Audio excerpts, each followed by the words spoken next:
Assalamualaikum. We are doing some revision, starting some revision for our final paper and मैंने एक जैसे बताया था कि प्लान ये था कि थोड़ा थोड़ा करके टॉपिक्स रिवाइज किए जाएं ताकि थ्योरी रीलोड हो जाए।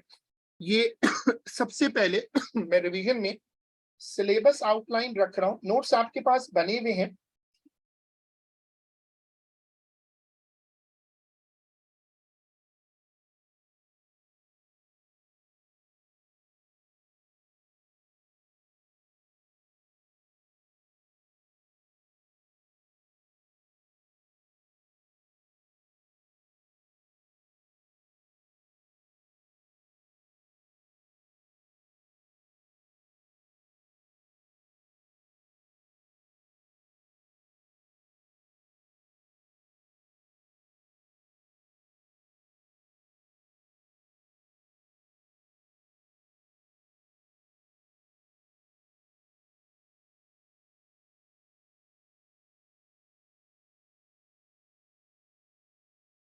देखो, हम पहले एक सिलेबस रिव्यू रख लेते हैं। ये वो टॉपिक्स हैं जो कि हमारे कोर्स में है। मैंने 5, 6, 7 का कलर चेंज किया, 5, 6, 4, 5, 6 का, क्योंकि ये वो 3 ऐसे टॉपिक्स हैं जो हमारे कोर्स में बहुत क्रिटिकल इंपॉर्टेंट है और ये हर साल आते हैं, दोनों पेपरों में आते हैं।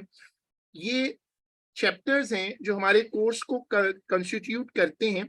और जो चैप्टर्स हैं जो मैंने जैसे परमिटेशन कॉम्बिनेशन का कलर चेंज, पार्टिकल मैकेनिक्स में कलर चेंज है, क्योंकि ये जरा रिलेटिवली मुश्किल चैप्टर्स हैं। 3 ऐसे चैप्टर्स हैं 4, 5, 6 जो कि हर साल आते हैं दोनों पेपरों में। बाकी ज्यादातर चैप्टर्स ऐसे हैं जो दोनों पेपरों में नहीं आते। मतलब ये है कि वो एक्चुअली किसी एक पेपर में आ गए तो दूसरे पेपर में नहीं होते। मैं शुरू करता हूँ साइमल्टेनियस से। बहुत फंडामेंटल टॉपिक है लेकिन इसमें रिवीजन में हर चीज कवर करनी चाहिए। Linear equations, quadratic equations, cubical equations, high order वो जो पावर 3 से ऊपर जाती हैं, equations involving surds, equations involving logs.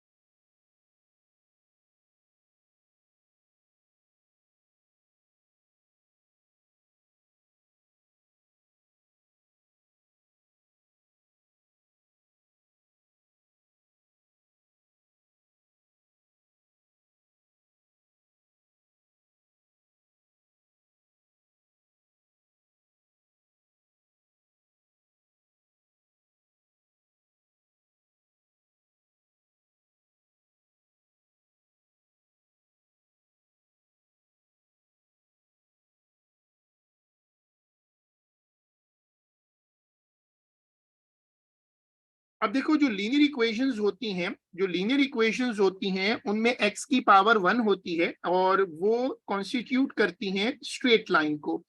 जो क्वाड्रेटिक इक्वेशंस होती हैं वो कर्व को रिप्रेजेंट करती हैं, जैसे आपको ये शेप नजर आ रही है। ये इक्वेशंस वो होती हैं जिनमें x की पावर स्क्वायर होती है। फिर क्यूबिकल इक्वेशंस जो होती हैं उसमें पावर 3 तक जाती है और ये उनकी कॉमन शेप है। आजकल ये पेपरों में बड़ा रेगुलर हो गया है। क्यूबिकल कर्व्स जो हैं ये वाले, ये पुराने पेपरों में बहुत कम थे लेकिन अब ये बड़ा रेगुलर आना शुरू हो गए। तुमने देखा होगा वो शुरू में एक क्वेश्चन आ जाता है क्यूबिकल का।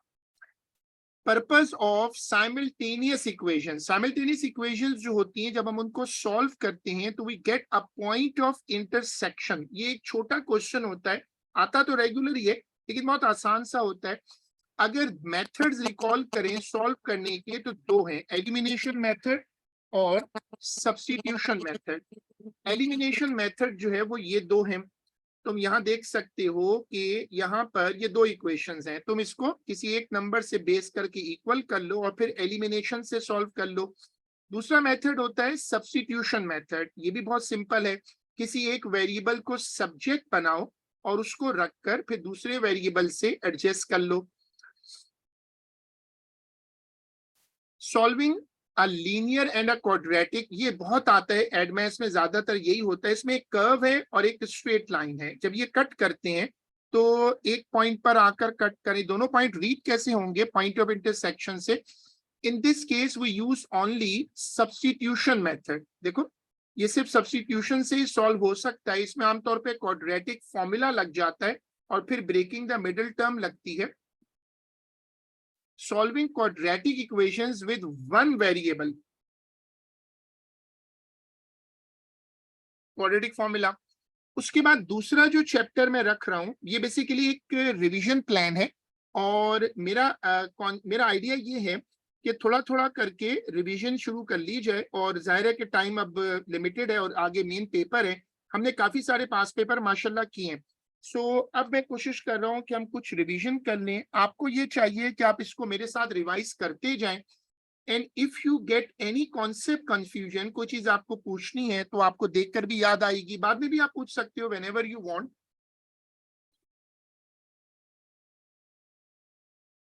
हाँ, तरतीब में मेरा प्लान ये ना जैन कि I will go in the order. इंशाल्लाह I will try to cover the whole syllabus ना। I will try to cover the whole syllabus एक ऑर्डर में। मैंने, तुमने जब क्लास ज्वाइन की तो उससे पहले मैंने शुरू में एक लिस्ट भी शेयर की थी।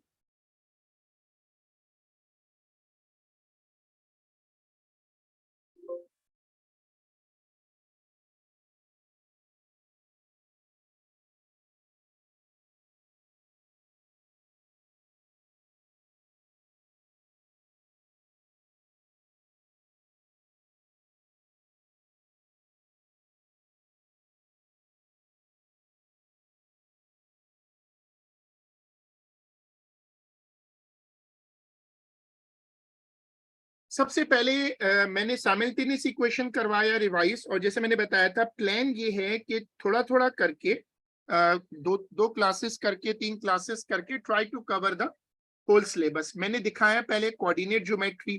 देखो, आपको करना क्या है कि आप मेरे साथ रिवाइज करते जाएं। कोई चीज आपको लगे कि कंफ्यूजिंग है, कोई कॉन्सेप्ट है और आप कॉपी करना चाहो तो मुझे रोक सकते हो, या कोई चीज पूछना चाहो, यू कैन ऑलवेज आस्क। पहला फॉर्मूला डिस्टेंस फॉर्मूला है, जो कि बहुत फंडामेंटल फॉर्मूला है। फिर दूसरा मिड पॉइंट फॉर्मूला है, gradient.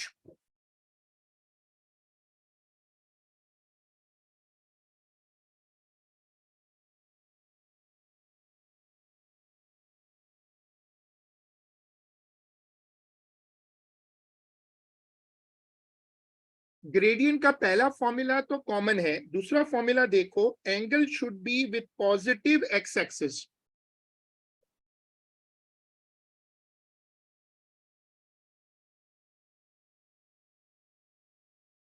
m is equal to tan theta. Angle theta can be in degree और रेडियन।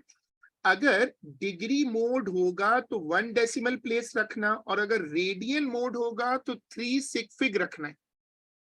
देखो, ये तुम्हें नजर आ रहा है ना वर्किंग? एक एग्जांपल है, इसको देखो।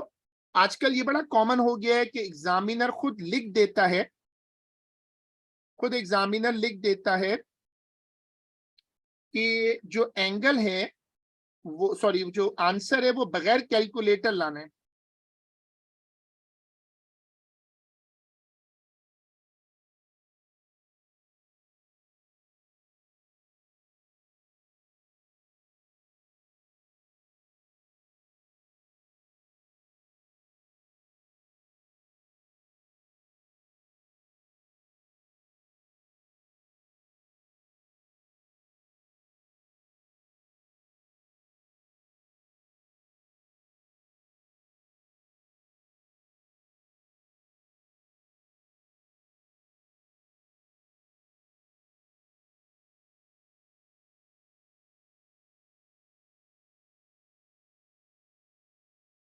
फिर तीसरा जो मेथड है वो है gradient is equal to d y upon d x. जब हम लोग रेगुलर क्लासेस करते थे तो आपको याद होगा कि मैंने रजिस्टर के आखिर में एक नोट सेक्शन बनवाया था, और वहां ये सारे नोट्स मौजूद हैं। जो हैंड रिटन नोट्स होते हैं वो बहुत इफेक्टिव होते हैं, उनको यूज करना चाहिए, क्योंकि उसका फायदा ये होता है कि उससे ना मेमोरी बड़ी जल्दी कॉल हो जाती है।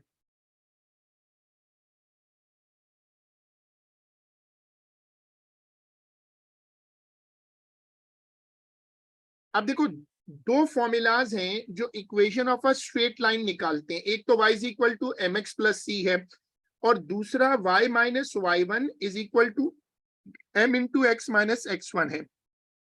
जो दूसरा फॉर्मूला है ये वाला, ये ज्यादा सूटेबल है।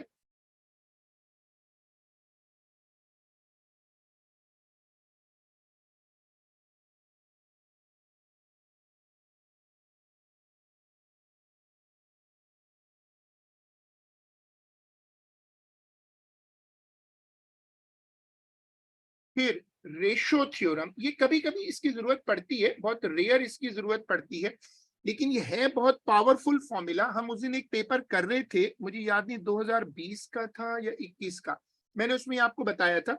ये क्या करता है कि अगर आपको रेशो दी हुई हो तो आप किसी पॉइंट को इससे निकाल सकते हो।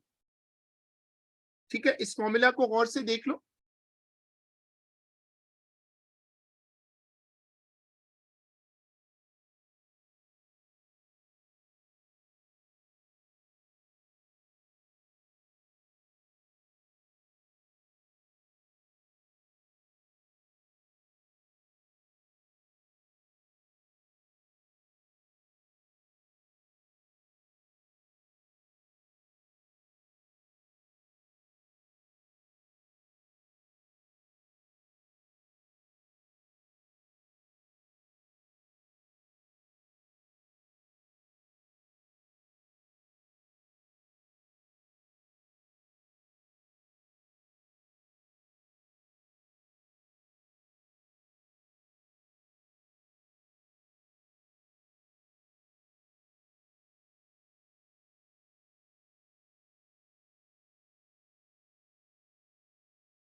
ठीक है, गुड। मैंने वेट कर लिया था, इसलिए कि ये एक ऐसा फॉर्मूला है कि जो बहुत कम आता है। मैंने एक मरतबा इसको रिसेंटली यूज किया है।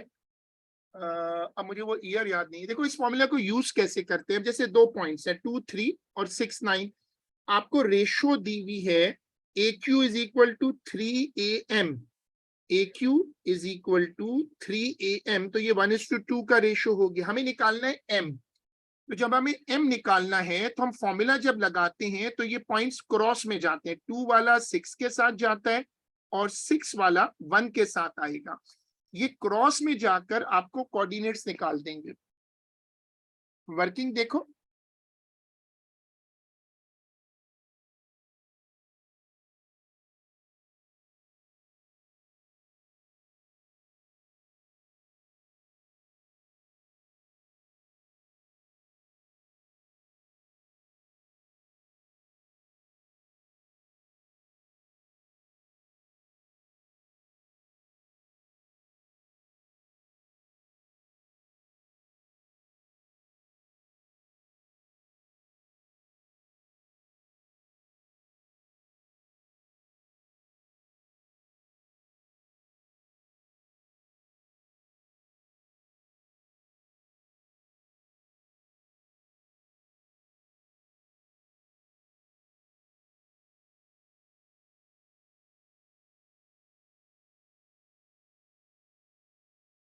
पैरेलल लाइंस, अगर दो लाइनें पैरेलल हों, L1 parallel to L2, M1 is equal to M2, दोनों के ग्रेडियंट्स इक्वल हों, परपेंडिकुलर लाइंस, दोनों के ग्रेडियंट्स का प्रोडक्ट -1 होगा। Lines parallel to an axis, ये जरा रिकॉलेबल चीज है कि जो लाइन एक्स के पैरेलल होती है उसमें y आता है, और जो y के पैरेलल होती है उसमें x आता है। एरिया ऑफ अ ट्राइंगल, ये फॉर्मूला बहुत काम आता है, it's a very helpful formula. तुम इस फॉर्मूला को देखो, और इसमें क्या होता है, x1 y1, x2 y2, x3 y3, x1 y1, ये फॉर्मूला ऐसे आता है। यानी इस फॉर्मूला में ये अप्रोच होती है।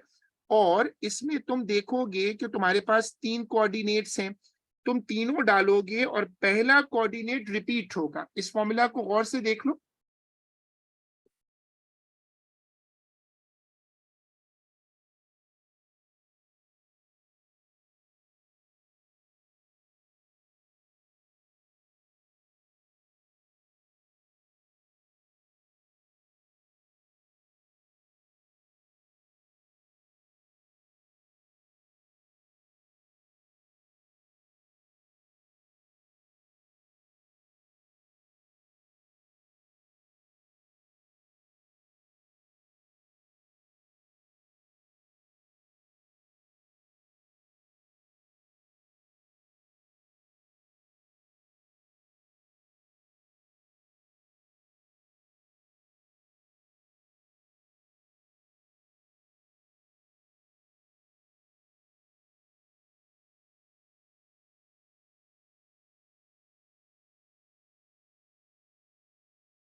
अगर क्वाड्रिलेटरल हो तो उसमें फिर ये 4 तक जाएगा, x4 y4 x1 y1 वहां तक जाएगा।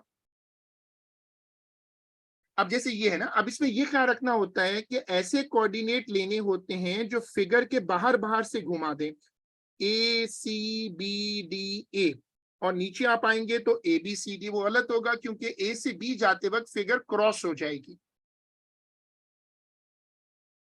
अच्छा, अब अगर मॉड्यूलस साइन आप हटाएंगे, इसको यूज कैसे करते हैं कि पहले राइट डायगोनल को मल्टीप्लाई करते जाते हैं और फिर लेफ्ट डायगोनल को मल्टीप्लाई करते हैं और फिर दोनों वैल्यूज को ना माइनस करते हैं। गौर से देखिएगा, पहले ग्रीन एरोस को देखिएगा फिर रेड एरोस को, फिर उनको माइनस कर देते हैं।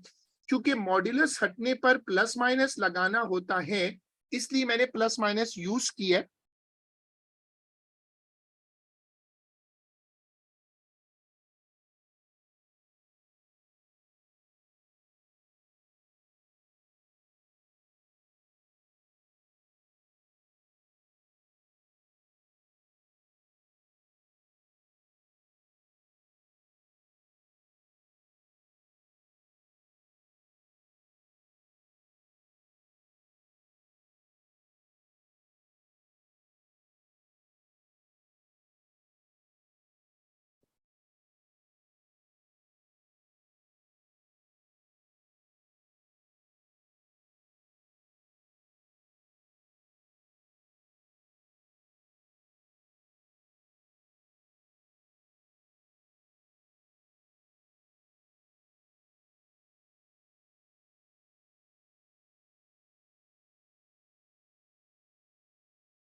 डायगोनल्स रूल, अब जो डायगोनल रूल्स होते हैं ये ऐसी फिगर्स पे लग सकते हैं, जो फिगर्स ऐसी फिगर्स पे लग सकते हैं,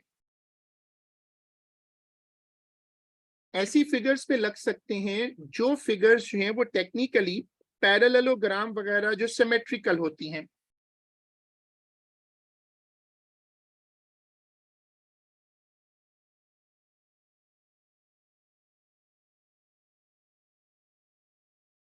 रूल क्या है?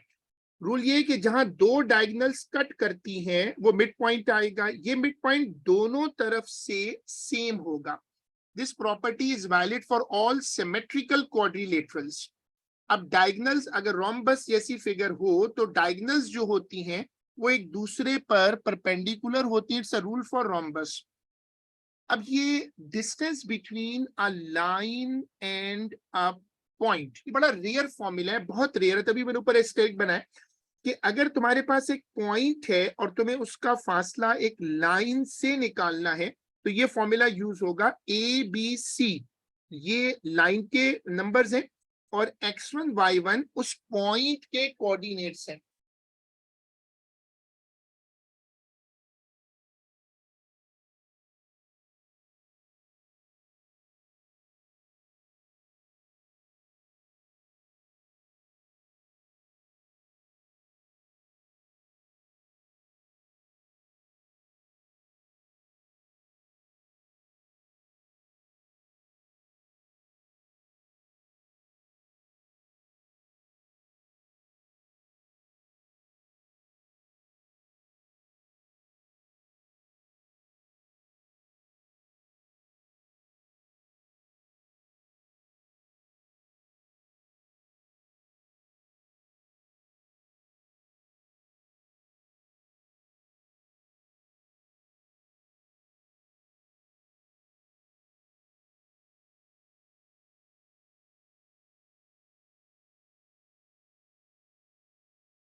अब देखो ये ऐसा जो फॉर्मूला है जो बहुत बहुत रेयर है, वो अभी रेशो थ्योरम की तरह लगाते कैसे हैं, जो तुम्हारी इक्वेशन होती है उससे तुम नंबर्स ले लो 2 3 - 6, और जो पॉइंट है 2 5 कोऑर्डिनेट है ना उसके, तो वो रख लो और उसको ऊपर फॉर्मूला में पुट कर दो। ये वर्किंग देखो।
कोलिनियर पॉइंट्स, अगर पॉइंट्स कोलिनियर हों, जैसे अब आपको नजर आ रहे हैं, तो अगर पॉइंट्स कोलिनियर हों तो इनके जो ग्रेडियंट्स होते हैं वो इक्वल होते हैं। देखो ये पॉइंट्स ग्रेडियंट है ना,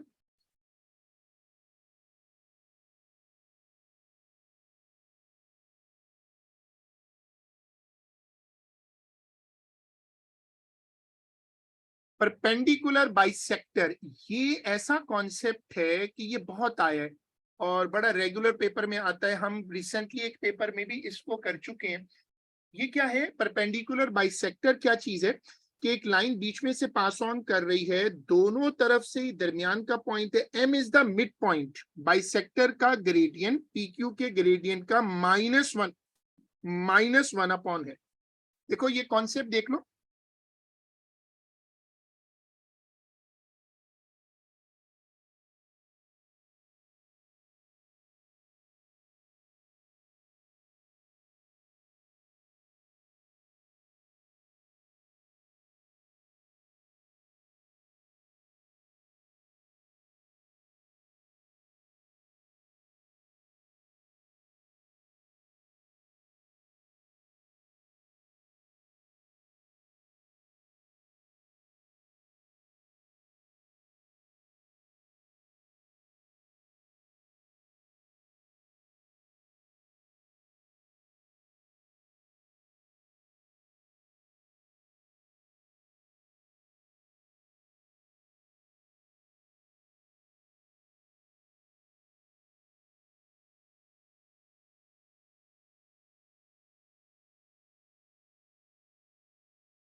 देखो एंगल बिटवीन टू लाइंस बड़ा रेयर फॉर्मूला है। अगर आपको दो लाइनों के बीच में एंगल निकालना हो तो आप एक फॉर्मूला यूज कर सकते हैं। m1 और m2 ग्रेडियंट है, tan theta is equal to m1 minus m2 upon 1 plus m1 m2, m is the gradient.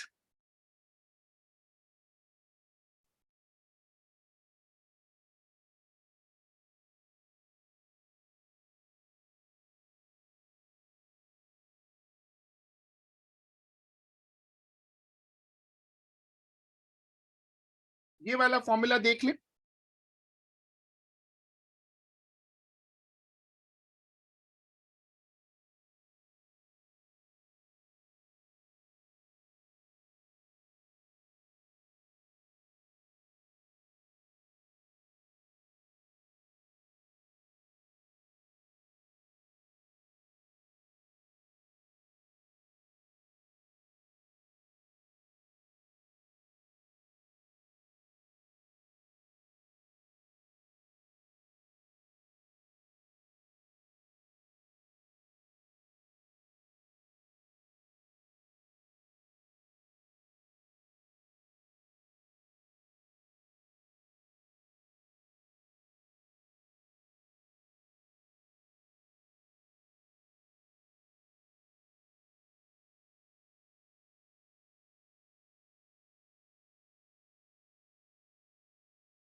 Reminder and factor theorem, ये मेरा अगला टाइटल है। रिमाइंडर फैक्टर थ्योरम एक रेगुलर टॉपिक है, आसान चैप्टर है, और ये भी उसमें आता है। इसके मेन टॉपिक्स देखो, equivalence of polynomials, remainder theorem, factor theorem, solving cubical equations, ये इस चैप्टर के मेन टॉपिक्स है। जब आप फाइनल पेपर की प्रिपरेशन कर रहे होते हैं ना, तो आपको एक सिलेबस रिव्यू बहुत इंपॉर्टेंट होता है, कौन कौन से चैप्टर्स हैं, उनमें कौन कौन से टॉपिक्स हैं।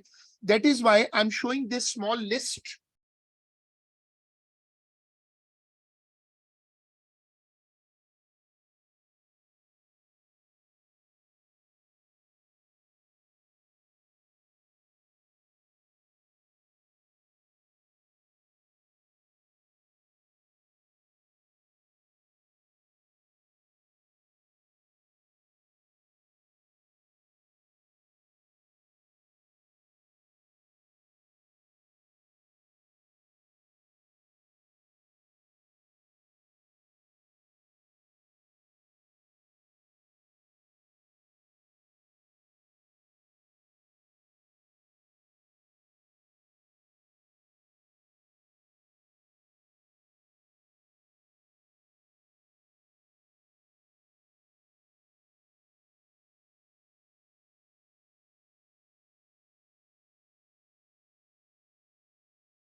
रिमाइंडर फैक्टर के जो मेन मेन कॉन्सेप्ट हैं, पहला कॉन्सेप्ट है कंपेयरिंग द कोफिशिएंट मेथड।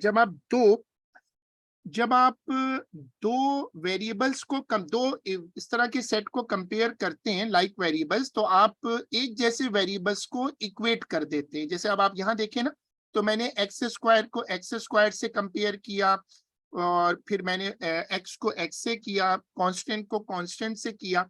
इसको कहते हैं कंपेयरिंग द कोफिशिएंट मेथड। ये मेथड इधर भी आता है और वेक्टर के चैप्टर में भी आपके काम आएगा।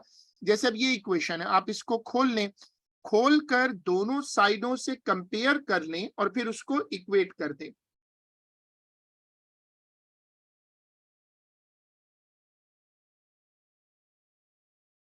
इसका सेकंड मेथड क्या है इसी तरह के क्वेश्चंस को सॉल्व करने का, कि आप एक ब्रैकेट को लें और उसको इक्वल टू 0 कर दें। इवन तो ये मेथड स्टैंडर्ड मेथड तो नहीं है, लेकिन ये बहुत फास्ट सॉल्यूशन देता है कि आप एक वेरिएबल एक फैक्टर को 0 करें, उसके बाद दूसरे फैक्टर को 0 करें और सॉल्व कर दें।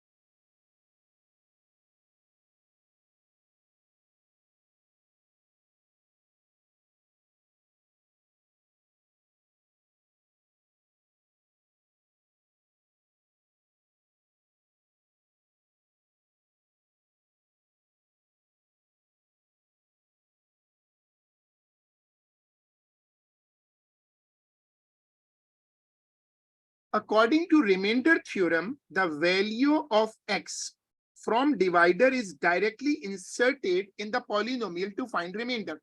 जब आपको रिमाइंडर थ्योरम लगाना हो तो आप क्या करते हो कि जो भी फंक्शन होता है उसका डिवाइडर लेते हो, उसको इक्वल टू 0 कर देते हो, फिर उसमें वैल्यू पुट करके रिमाइंडर निकाल लेते हो। रिमाइंडर आ गया 6।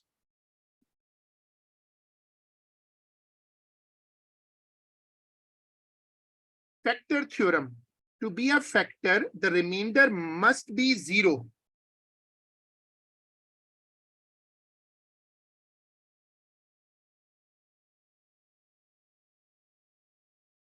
ये वाली, हाँ ये वाली स्क्रीन में।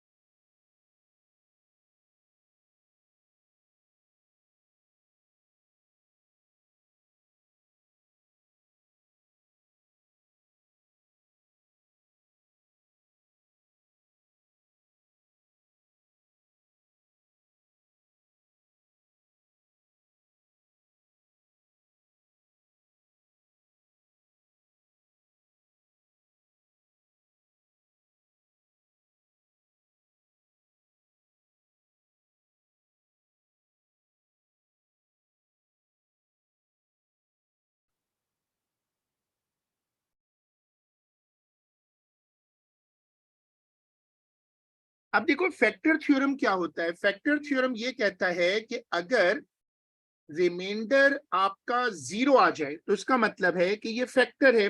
जैसे 6 को 2 से डिवाइड करें तो रिमाइंडर 0 आता है, इसका मतलब 2 6 का फैक्टर है।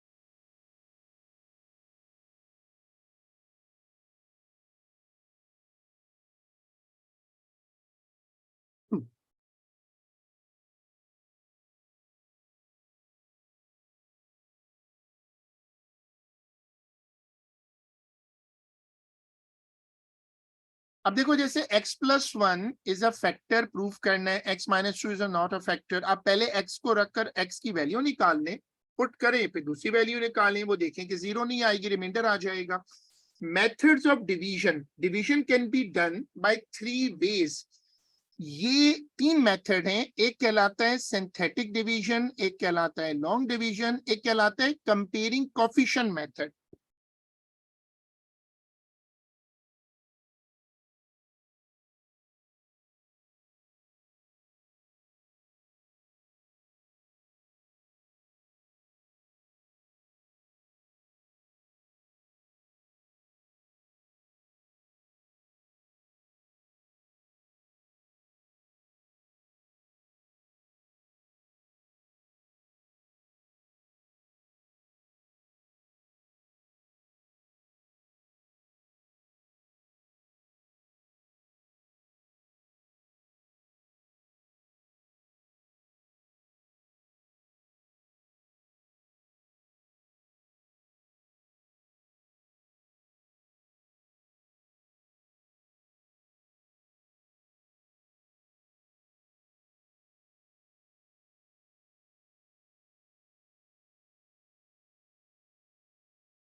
fx इज इक्वल टू, अब जैसे divide by x-1, synthetic division, x-1 is equal to 0। अब ये मेथड बड़ा ट्रिकी सा है, छोटा सा मेथड है बहुत पावरफुल, लेकिन बहुत सारे लोग इसको भूल जाते हैं।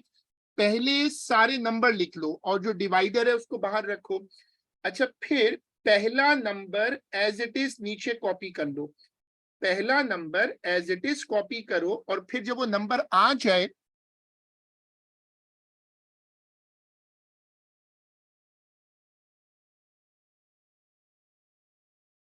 पहला नंबर एज इट इज नीचे लिखो।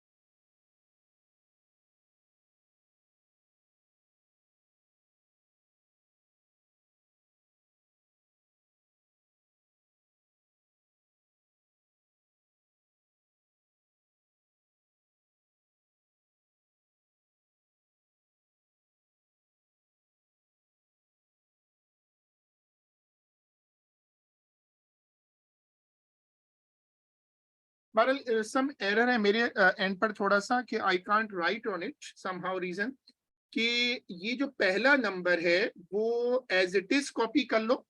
ठीक है, 3 नीचे आ जाएगा।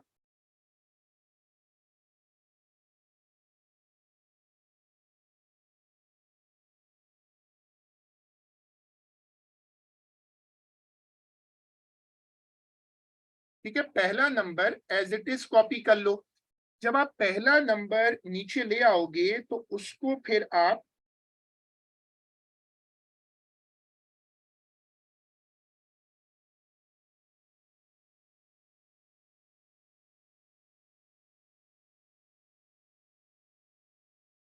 पहला number as it is copy कर लो। अब देखो 3 आ गया ना, तो जो 3 है वो 1 से मल्टीप्लाई कर दो।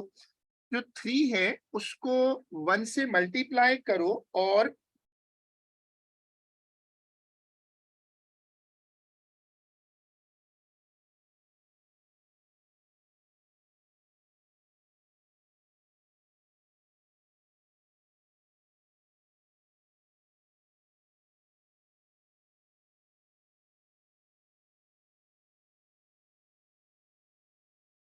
उसको यहां लिख दो।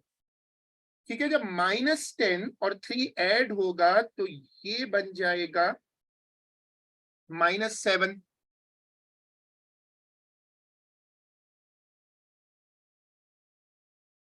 और -7 को आपने मल्टीप्लाई कर दिया, अब ये आ गया 9 - 7, ये हो गया 2। ठीक है, आखिर में 2 और 1 को मल्टीप्लाई कर दो।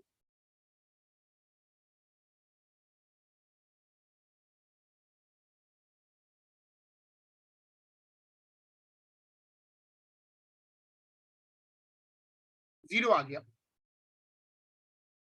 अब ये जो आखिर में 0 आया है ये है रिमाइंडर।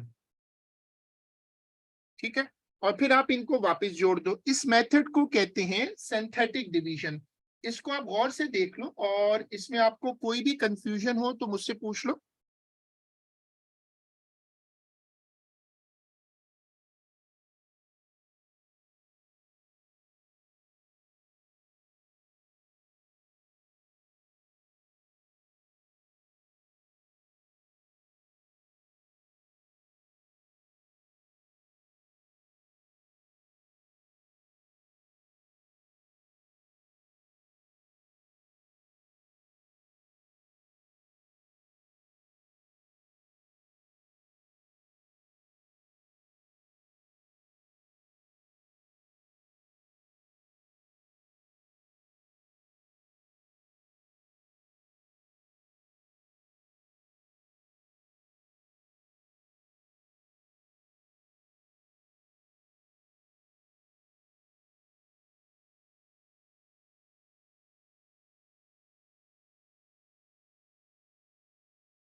यार यूसुफ, लॉन्ग डिवीजन का मसला ये है, सीखना जरूर चाहिए। ये जो मेथड है ना सिंथेटिक का, इसका फायदा ये होता है कि इसका साइज बहुत कम है, जबकि लॉन्ग डिवीजन का साइज ज्यादा है। मेरे हिसाब से सारे मेथड सीख के जाओ।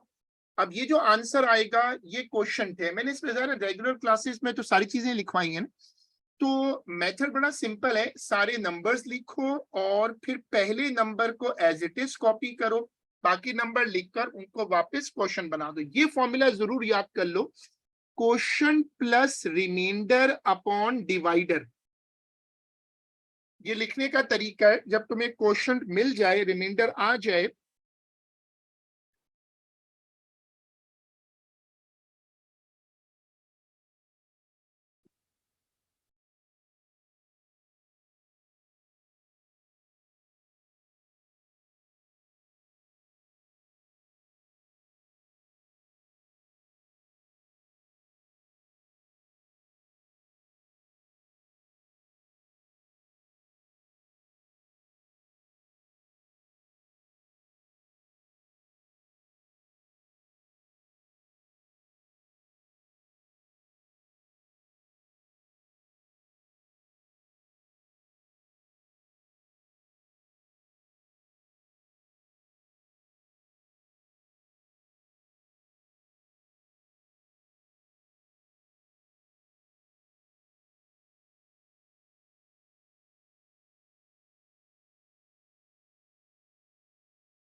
जैन तुम इस वाले क्वेश्चन की बात कर रहे हो क्या, ये वाले की?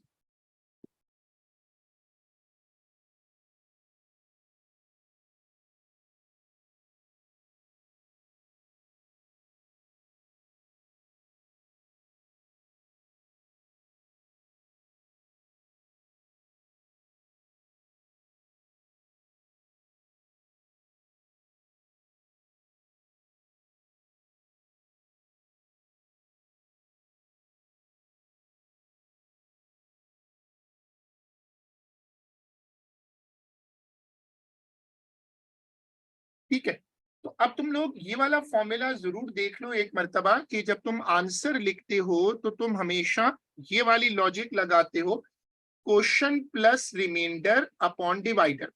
अच्छा, अब जो डिवाइडर क्वाड्रेटिक हो तो उस वक्त सिंथेटिक डिवीजन को यूज नहीं करना चाहिए, क्योंकि वो स्क्वायर फंक्शन को मैनेज नहीं कर सकता, वहां लॉन्ग डिवीजन सूट करेगा। लॉन्ग डिवीजन में क्या करते हैं कि पूरा फंक्शन रखते हैं इंक्लूडिंग द वेरिएबल, और x-1 होता है। अब देखो ये चीज मैंने पहले क्या किया, 3x² से मल्टीप्लाई किया, पहले मैंने 3x² से डिवाइड किया। हाँ, वो एक ही बात है, क्वाड्रेटिक या उससे ऊपर जाओगे तो फिर बाय वो ना, ये जो मेथड है वो नहीं लगता सिंथेटिक वाला। पहले मैंने 3x² से मल्टीप्लाई किया, नीचे मैच हो गया, जो कट जाए उसको काट दो, फिर जो बचे उसको फिर दोबारा सॉल्व करो। ये बिल्कुल जेन्युइन मेथड है, बहुत पावरफुल मेथड है, लेकिन ये स्पेस काफी लेता है, टाइम भी लेता है, लेकिन ये सबसे इफेक्टिव मेथड है।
देखो ये दूसरा वर्किंग है।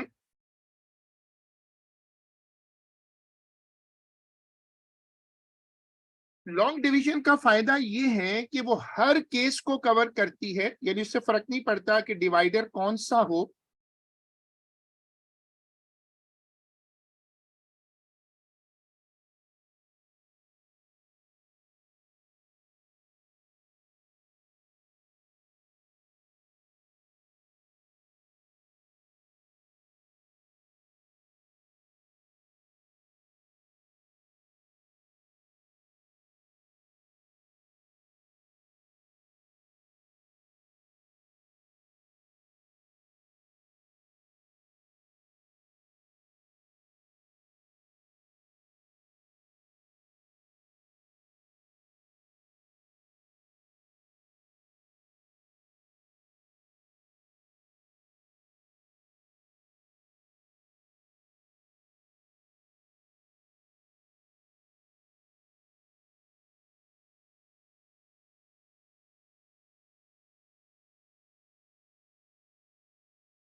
सॉरी, लाइन डिस्कनेक्ट हो गई थी। I hope you can hear me. मैंने आपको ये वाला मेथड दिखा रहा था कि इसको कहते हैं कंपेयरिंग द कोफिशिएंट मेथड। इस मेथड में क्या होता है कि जो भी तुम्हारा फंक्शन है तुम उसको एक मर्तबा लिख दो,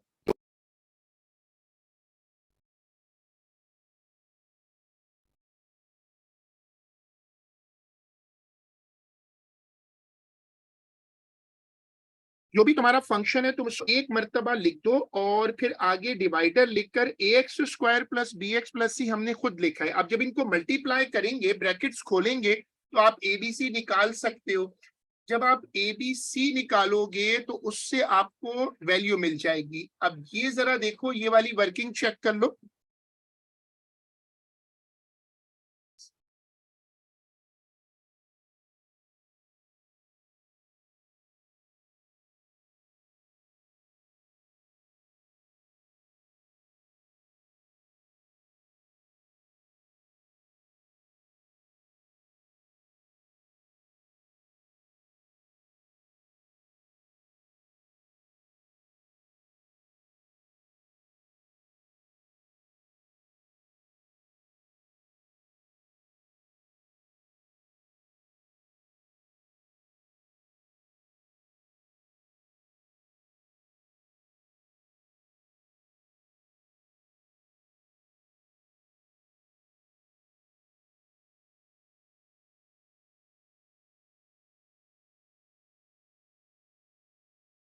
जब आप इनको सॉल्व करके ए बी और सी की वैल्यू निकाल लोगे, हाँ, वो तो जो भी प्लस माइनस जो भी साइन होगा वो लेना होगा। अच्छा, इसमें जब आप एबीसी निकाल लें कंपेयर करके तो वापस पुट कर दें, उससे फिर आपका क्वेश्चन बन जाएगा। ये तरीका दोबारा देखो एक मर्तबा, इस वाली स्क्रीन से देख लो, ये भी वही चीज है। एक और एग्जांपल यहां से देख लो।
वो जो फॉर्मूला होता है ना, जब आप आंसर आ जाए तो आंसर को लिखने के लिए यूज करते हैं। ये वाला जो फॉर्मूला कह लें या अप्रोच कह लें, ये बेसिकली यूज कब होता है, जब आपको फाइनल आंसर लिखना हो। जैसे ये है ना, हम लोग जैसे वो नहीं लिखते मिक्स फ्रैक्शन में 2 होल 1/3 वगैरह। तो यहाँ लिखने का तरीका ये कि पहले क्वोशंट लिखो, फिर रिमाइंडर, फिर अपॉन डिवाइडर। ये आंसर को लिखने का एक फॉर्मेट है जब तुम्हें आंसर मिला के लिखना पड़े। चलो, क्यूबिकल इक्वेशन ये इस चैप्टर का मेन टॉपिक है, और इसमें ही बहुत सारे क्वेश्चंस आते रहे हैं। लेटेस्ट पेपरों में ज्यादा क्वेश्चंस जो हैं वो रिमाइंडर पर हैं। लेटेस्ट पेपरों में इस पर क्वेश्चंस बहुत कम है। इसके स्टेप्स देखो, ट्रायल एंड एरर, फिर डिवीजन, फिर फैक्टराइज द क्वोशंट।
वो असल में कैलकुलेटर को पसंद नहीं करते। कैलकुलेटर से बेशक निकाल लो, बल्कि कैलकुलेटर में आजकल इक्वेशन मोड होता है, उससे तो तुम इक्वेशन पुट करो और तीनों फैक्टर निकल आते हैं। इवन एक अल्फा मोड भी होता है, उसमें आप इक्वेशन पूरी पुट करके सब कुछ कर सकते हैं, लेकिन फिर मसला वर्किंग है।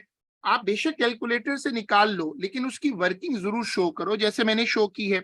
अब मेरे पास ये पॉसिबल फैक्टर्स हैं, मुझे चाहिए होता है पहला नंबर जिसपे फंक्शन जीरो हो जाए।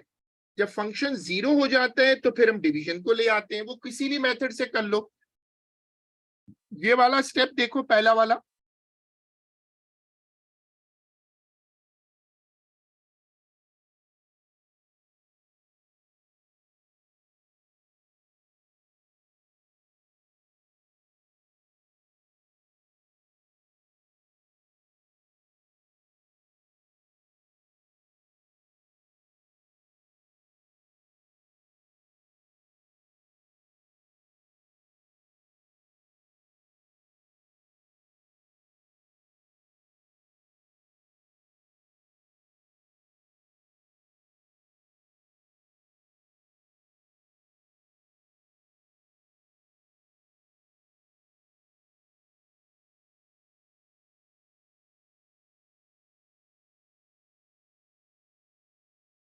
देखो, मकसद ये है कि ऐसा फैक्टर चाहिए जिसका रिमाइंडर जीरो हो। जो पहला फैक्टर वो होता, फैक्टर होता ही वही है ना, जो रिमाइंडर को जीरो कर दे। फिर आप सिंथेटिक डिवीजन कर लो या लॉन्ग डिवीजन कर दो, या आपकी चॉइस है, या वो कर दो, वो कर दो, कंपेयरिंग द कोफिशिएंट कर लो।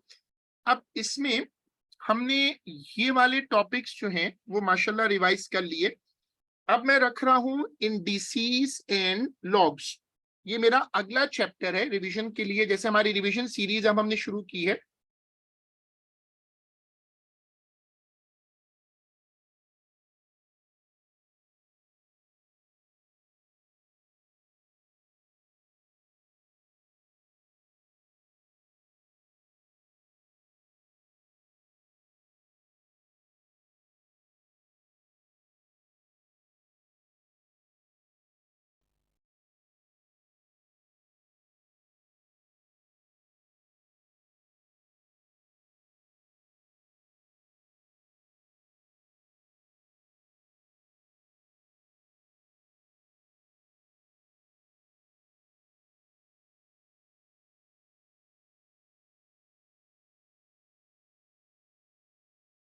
नोट कर लो, मेन टॉपिक्स में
सॉरी फॉर इनकन्वीनियंस, थोड़ा सा इसमें ग्लिच है नेट के ऊपर।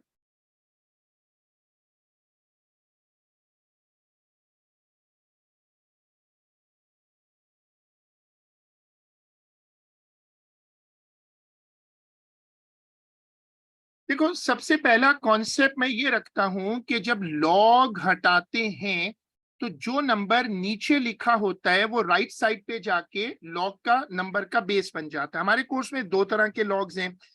एक कहलाता है एलजी जो कि नेचुरल लॉग है, सॉरी कॉमन लॉग है, और एक एलएन जो कि नेचुरल लॉग है। जब एक साइड से लॉग हटाते हैं तो दूसरी तरफ वो जो नंबर है वो वहां जाके बेस बन जाता है। इसको अक्सर किक रूल भी कहते हैं।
अब जरा लेफ्ट साइड पे देखो, log 10x is equal to L G X. इसको लिखने का तरीका है, जब आप एक साइड से एल जी हटाओगे तो दूसरी तरफ जो है वो आ जाएगा 10 पावर y, और जब एल हटाओगे तो दूसरी तरफ आएगा e, मतलब उसकी बेस में e आ जाता है।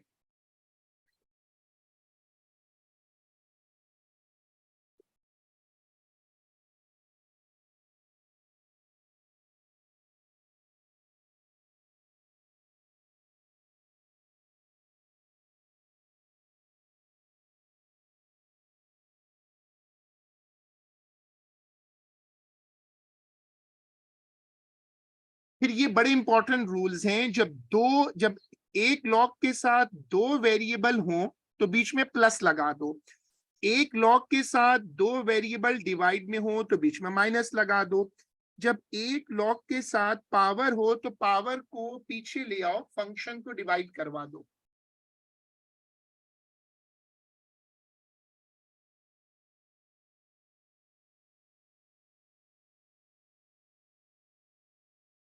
फिर इसमें लेफ्ट साइड पे देखो, log a b is equal to log b A.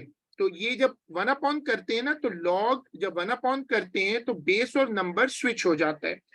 log A one is equal to zero, जब नीचे जब बराबर में वन हो तो वो जीरो हो जाता है। जब बेस और नंबर सेम हो तो वो खुद ब खुद वन हो जाएगा। ये बड़े इंपॉर्टेंट रूल्स हैं, इनको एक मरतबा देख लो।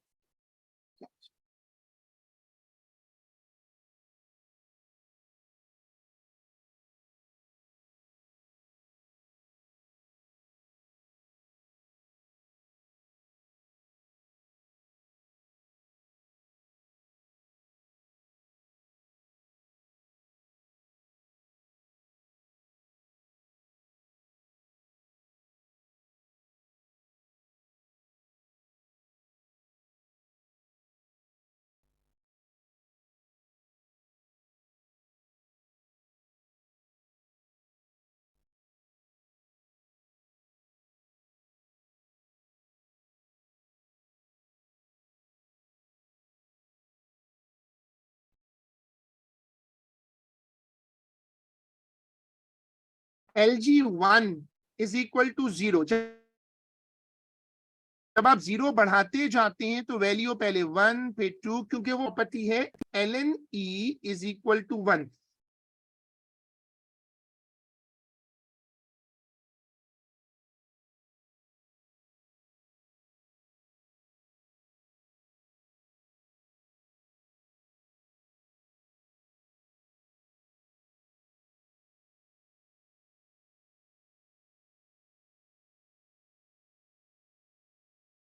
ये वाली प्रॉपर्टीज भी देख लो, तुम्हें कोई चीज समझ ना आए तो मुझसे साथ ही पूछ लो।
बिल्कुल, लॉग जीरो का भी नो सोल्यूशन होता है।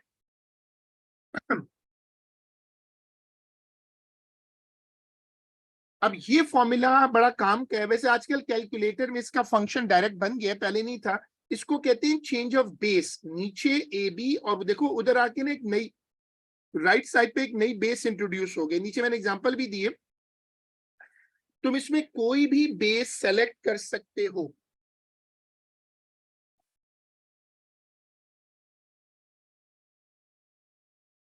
अच्छा, लेकिन वैसे ये नोट सारे बने हुए हैं ना जैन, तुम्हारे पास अगर रजिस्टर में नोट सेक्शन में सारे बने हुए हैं मेरे हिसाब से। कैलकुलेटर में ऐसे लिखा होता है लॉग ए बी। हाँ मुझे पता है, सॉरी अफान, हाँ वो ना इसका जैन कैलकुलेटर में यही बटन होता है, लिखा होता है लॉग ए बी।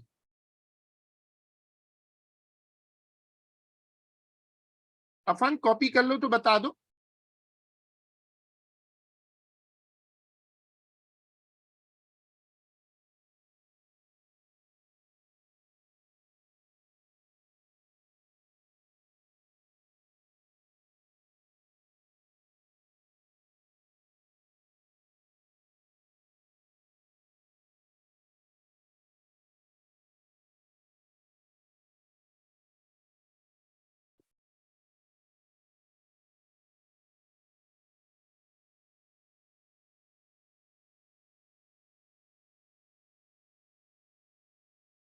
अब ये क्विक रिवीजन कार्ड है, मैंने इसको पहले भी ग्रुप पे डाला था, एंड आई विल ट्राई कि मैं इसको दोबारा भी एक मरतबा ग्रुप पे पोस्ट कर देता हूँ कि ये एक क्विक रिवीजन कार्ड है जो इस चैप्टर का बहुत इंपॉर्टेंट कार्ड है।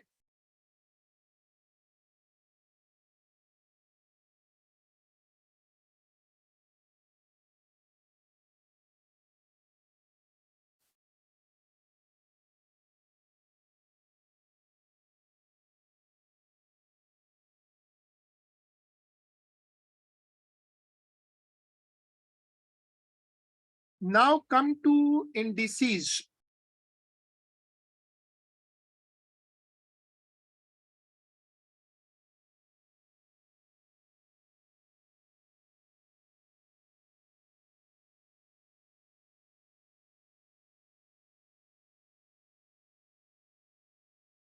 इंडिसेस में जो रूल्स हैं उनको तुम एक मर्तबा जरूर देख लो कि अगर मैं इसको राइट साइड पे देखो पहले, अगर बेसिस सेम हो तो पावर ऐड हो जाती है, बेसिस डिवाइड हो तो पावर माइनस होती है, पावर पे पावर हो तो मल्टीप्लाई हो जाती है, X power A is equal to Y तो उस तरफ जाए तो फ्लिप हो जाती है, दोनों तरफ बेस सेम हो तो इक्वल हो जाता है। Any number raise to power zero is one. जरा इसको देख लो एक मरतबा अच्छे से।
नहीं, साइन तो चेंज नहीं करते, कंपेयर करते हैं। कंप्लीटिंग स्क्वायर का जब फॉर्मूला कंप्लीटिंग स्क्वायर हो जाता है तो उसके नीचे वो फॉर्मूला लिखते हैं ना, x is equal to A bracket में x minus H the whole square plus के।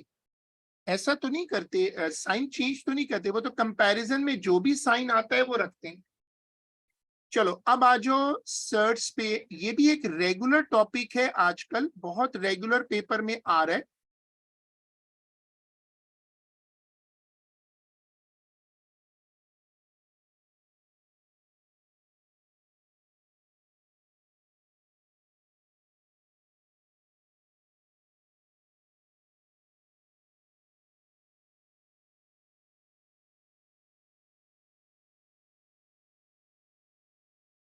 नहीं नहीं, एच कॉमा के, एच कॉमा के होता है, लेकिन कंपैरिजन में अगर माइनस आ रहा हो तो माइनस लिख दो। अगर कंपैरिजन करते वक्त उसमें माइनस आ जाए तो माइनस लिख दो। रूट एक्स क्यूब एक्स, अगर जो भी अंडर रूट का बेस होता है, जो भी रूट का कॉफिशिएंट होता है, वो 1 अपॉन हो जाता है। रेशनलाइजिंग आपको पता है कि इनका मेन टॉपिक है, हर साल आ रहा है आजकल। और उसमें क्या करते हैं, अगर सिंगल नंबर हो तो उसी का रूट लेकर मल्टीप्लाई डिवाइड कर देते हैं। रेशनलाइजेशन का मतलब ये होता है कि डिनोमिनेटर से अंडर रूट हटा दें।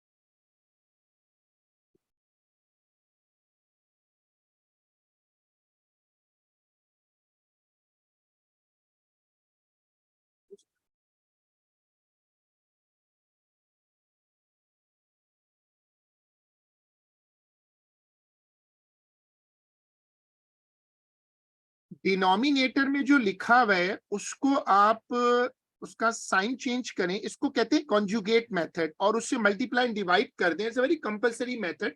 हाँ, 5 और 6 भी रिवाइज कर लो लेफ्ट साइड पे जो है।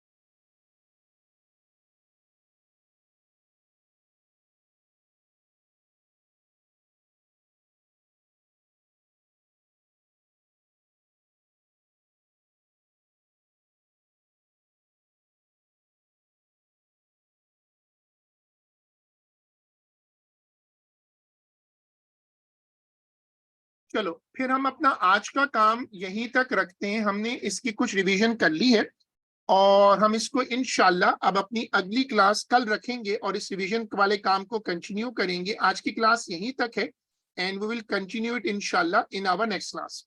अल्लाह हाफिज।